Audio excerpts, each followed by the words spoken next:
both are beautifully, beautifully read. So, wonderful reading, isn't it? Now that you've heard it. The eternal now. This idea that what we are seeking we already have. There's a cartoon that I've always loved about, the cartoon shows two dogs and they're meeting at the fence between their backyards and they're conversing. And the one dog is saying to the other dog, I have the big yard, I have the nice bed, I have the good bowl. I know I should be happy,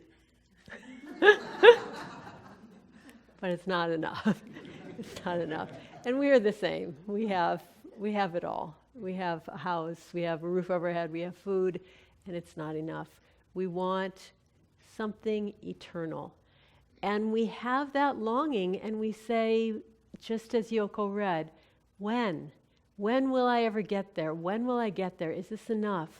I love, in the autobiography of a yogi, it's really very sweet what that book has so many things happening in it.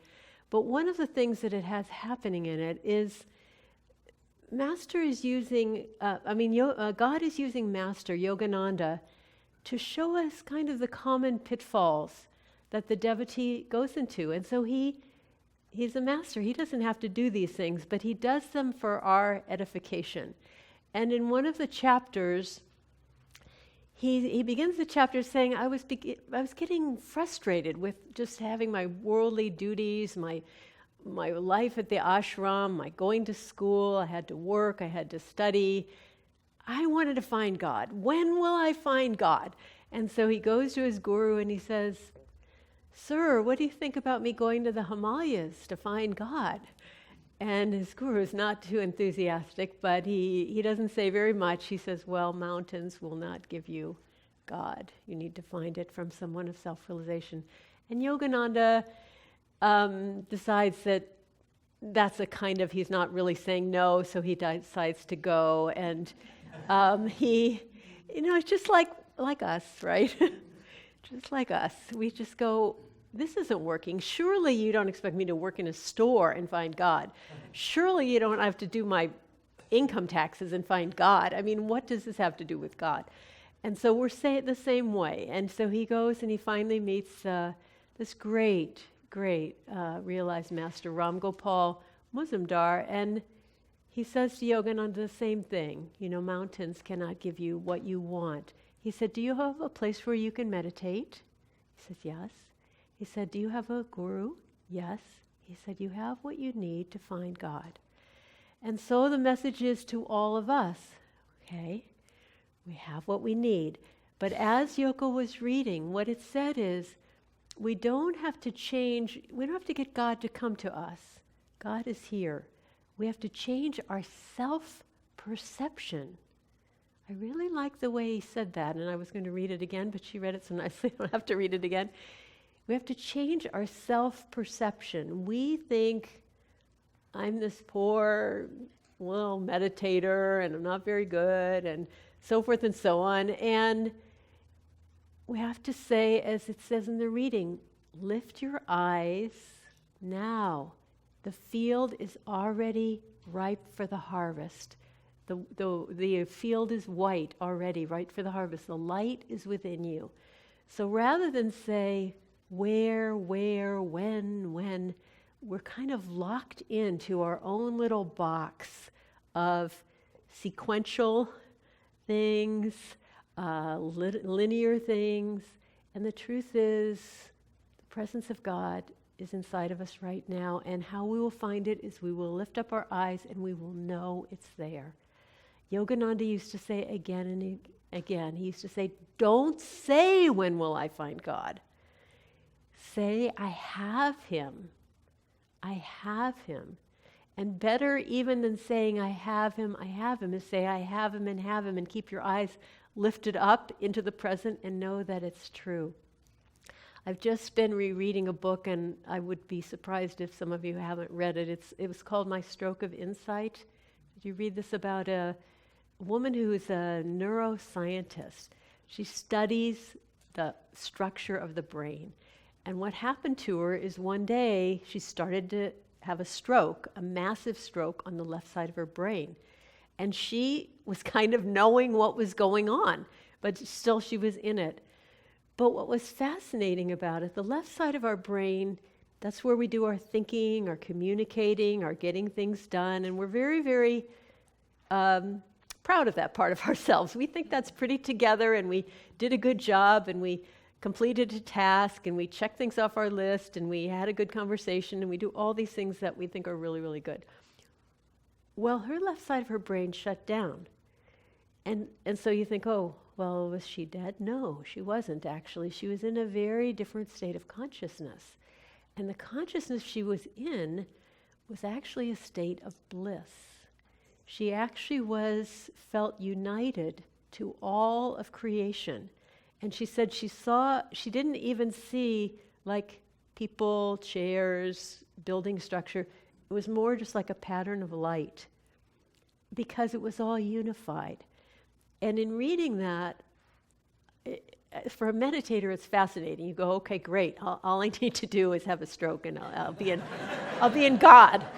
But that was not the message. I don't think that was the message that we should take from this book. And she was very clear about that. Both parts of our brain are needed. That's why we have them, and God gave them to us. But the problem is we've gotten so locked into, I must do this, and this follows this, and all these little boxes. I like this kind of situation. I'm uncomfortable in this kind of situation. This is what I always do now. This is how I feel. Oh, I'm afraid, and this and that.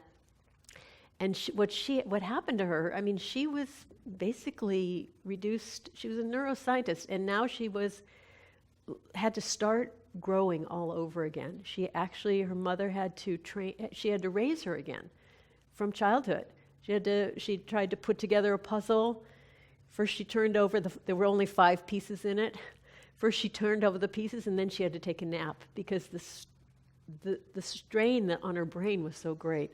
So she had to just bit by bit by bit retrain herself. But what was interesting was as she retrained her brain and she became a doctor again, because all the information was already in her brain, she just couldn't access it. You know, all the pathways to accessing it were gone, but the information was there. Anyway, she realized that the part of herself that was always worried and concerned and what will people think and how can I get this done and am I doing enough and all that sort of stuff, her left brain, it was active again. But she didn't want to lose that sense of expansive bliss and connection that she felt after the stroke. And so she said her friends she said, my friends can tell whether I'm in my left brain or my right brain. She said, when I'm in my left brain, I walk in, my brow is furrowed, I'm thinking hard, I've got a lot to do, a lot on my plate, and so forth. She said, when I'm in my right brain, I'm a child. I'm happy, I'm connected to everybody, I feel at home in the world, I see the plants and animals as my own, and I just try to live in that. And so what she determined to do was to take time every day to make sure that she stayed connected. She still had her doctor jobs to do now again, but she didn't want to lose her connection with all of life. And what I see, and I will honestly admit that I don't know the connection between the right brain and the spiritual eye. And I don't know even if the people who think they know it really know what it is, because the spiritual eye is where we're connected with God. But it's this other part of ourselves that's saying, well, not yet. I'm not connected with God yet. I mean, I've only been meditating this many years, and I've only done the Hong Sa technique, and there are many, many more advanced techniques. So I've only had the first Kriya, and I haven't had the second, third, and fourth Kriya, so I can't possibly be, fully advanced yet. No, that's the linear thinking of the left brain. And what the reading is saying is, don't go there. Don't go there. Be connected, because you have God right now. You just have to look for it. So keeping our attention connected to the now, That simple little quotation from the Bible, lift up your eyes and look to the fields, they are already ripe for the harvest. It tells us two central things of our spiritual path, that if we can remember them, will literally transform our lives like forever. And the first is just now. Be in the now. Master said, if you have joy in the present, you have God. If you can stay in the present moment, you're with God. If you're like, when will I be more spiritually advanced? When will I be like so-and-so who seems to sit in meditation so much better than I do? When? Oops, we lost the now. So the now is happening now, but then it's happening now, but then it's happening now. So you have to keep staying in the now because it's always there, and we just have to remember to be there. If we, it's so easy when you're dealing with something maybe challenging, you think, when this is over, then it will be different. Or if I could get this part of my life fixed so that I wasn't bothered by it, then I would be able to have God. Then I would be able to have pure joy. Then it will all work great. But actually, it's now. It's actually right in this moment, right now. If we can, whatever it is that we face, whatever the negative emotion is, or maybe a physical challenge, or maybe some tension we have inside of ourselves, if we can be with it, if we can relax into it, if we can expand with it, that can be the key to the light that we're trying to bring in. I just was coming to me this quotation from Rumi, and I don't think I can get it, and I don't know if any of you know it, but it's something like, it's not the suffering, it's a word like suffering, but where the pain is, basically, is where the light can come in. Isn't that interesting? You've just had a heartbreak, a loss, whatever it is, and there's pain. But that pain is where God's light, it's softened. We've been bashed in that place, and it's tenderized, and it's soft, and it can receive God's light. And if we can use those moments to receive God's light, that's the now. That's what He's trying to give us. That's where the people that we most admire live. They're just there. I saw this so much in Swami Kriyananda. He was just always there, wherever there was.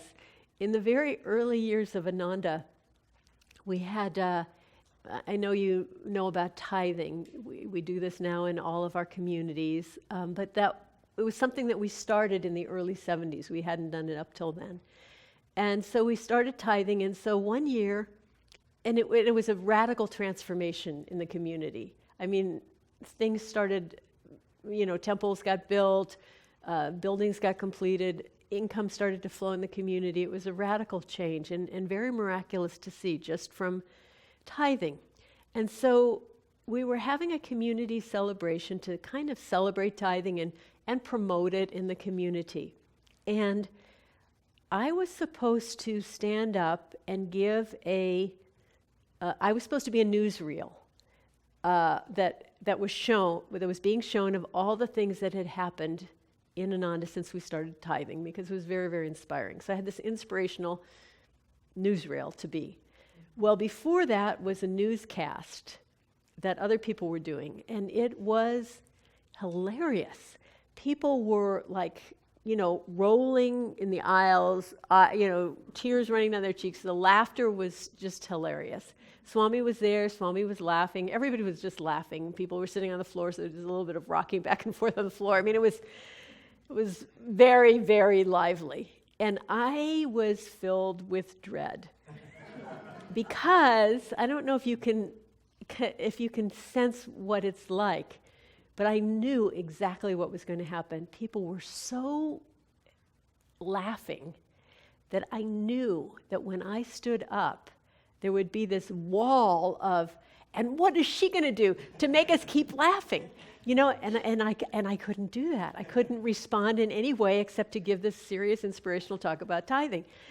And I was a newsreel, so I couldn't even segue.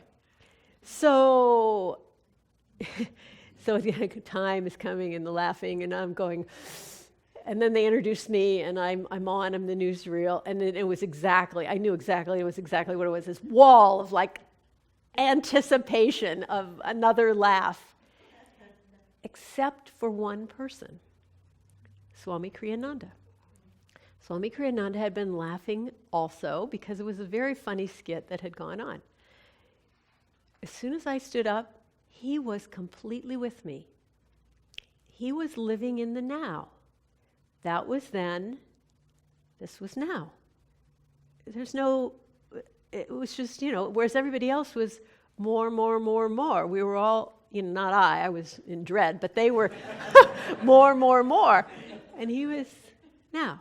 Okay, now is another situation to just be there. And so it's humbling to say how many decades I've been on the spiritual path and how hard it is to get this now. But it's something that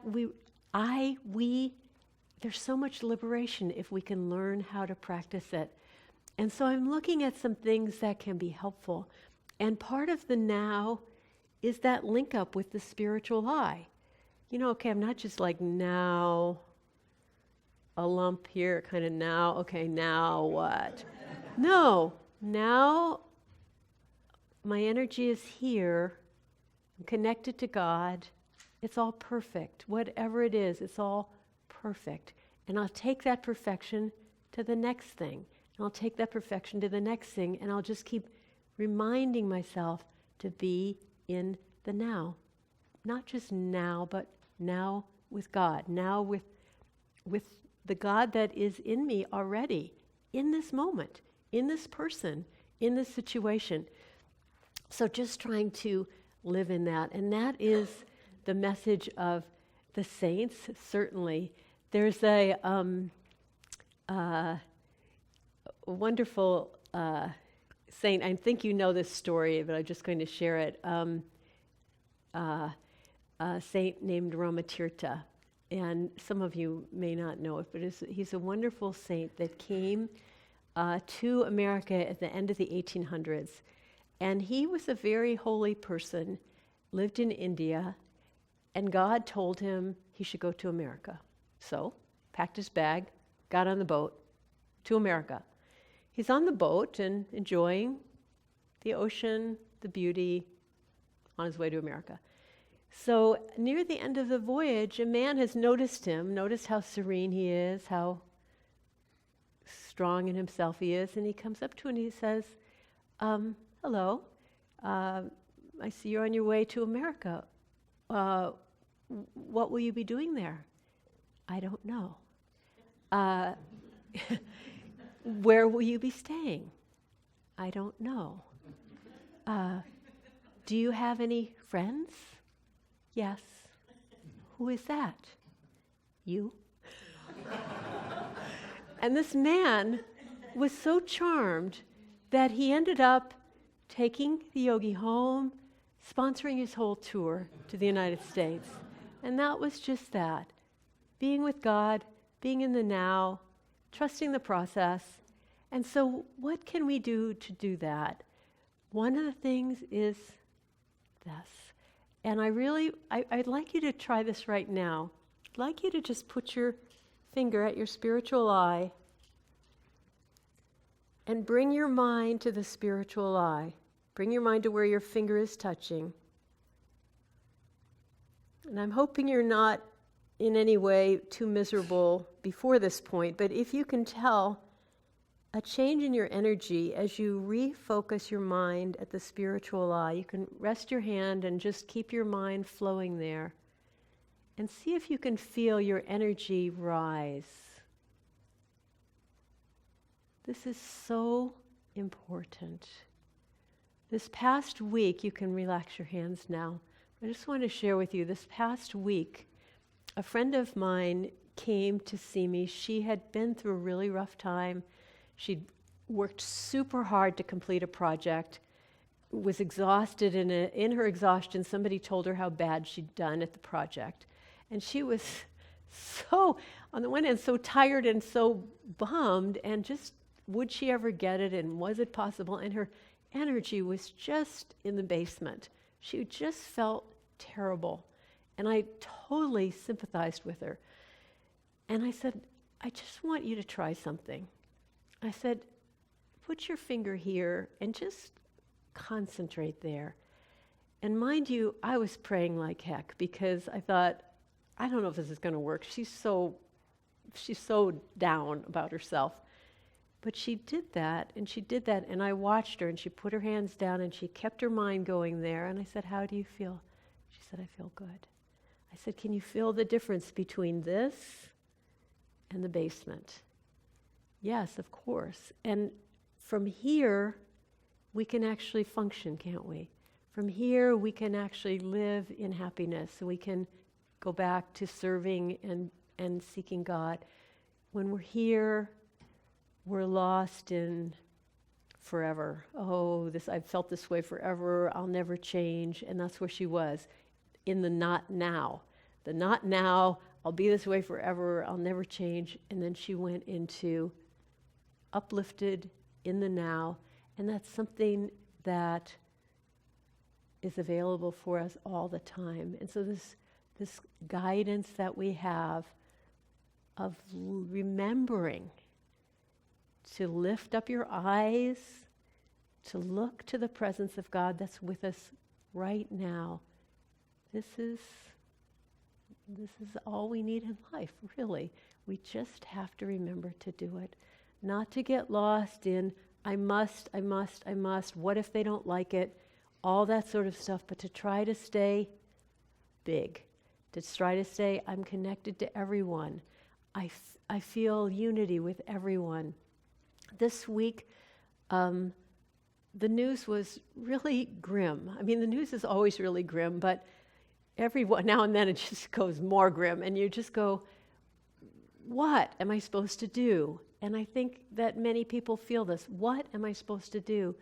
And I was listening to a talk of Master on the way in the car, and he said, God doesn't want you to get mixed up in the world.